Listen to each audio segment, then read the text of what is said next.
Mu minsi mikeya ishize nibwo televiziyo mpuzamahanga zatangiye kugaragaza amashusho y'umuyobozi w'ikirenga wa Iran ko yitabye Imana. Abantu bose bayoboye na leta ya Kisilamu mu burasirazuba bwo hagati bararakaye cyane, bibaza impamvu Leta Zunze Ubumwe za Amerika zikoze iki gikorwa cy'ubugwari.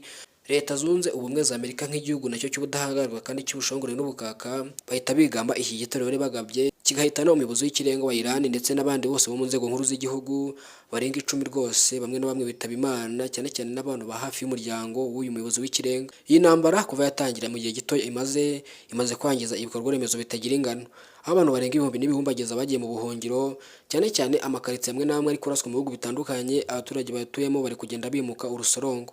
Iyi ntambara imaze kwangiza ibikorwa remezo bitagira ingano, si ibyo gusa iri kwangiza kuko ingendo zo mu kirere magingo ya zose zarahagaze. Biragoye ko bava mu gihugu kimwe ngo ujye mu kindi, cyane cyane nk'abantu bajya muri Qatar, Leta Zunze z'Abarabu n'ahandi hatandukanye hahereye muri aka gace cyangwa se mu burasirazuba bwo hagati.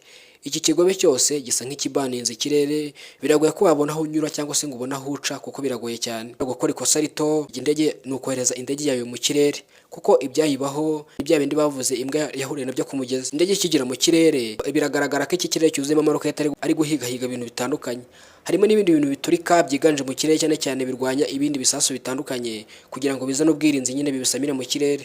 Urumva ko indege ishobora kujya mu kirere, birumvikana neza ko indege iramutse igiye mu kirere ishobora guhuriramo n'uruhuri rw'amaroketi atandukanye ari kwerekeza aho iki gihugu cya Iran kiri kurasa, cyane cyane higanje ibirindiro by'Abanyamerika. Iki kirere kiri gutambagiramo amaroketi atagira ingano, biragoye ko wahaca nyine ngo hanyuze indege cyangwa se indege ihaca, kuko yahita ishwanyagurika igashwanyaguzwa mu buryo budasanzwe, ndetse ibirimo byose bikatishwa agaciro. Iyi ntambara imaze kwagiza byinshi, by'umwihariko yiganjemo ibikorwa remezo. Gusa nta muntu n'umwe uzi igihe izarangirira, gusa biragoye cyane. Abasenga musenge kubera yuko ibintu birakomeye cyane. Hano wisanze ni kuri Taifa Rwanda.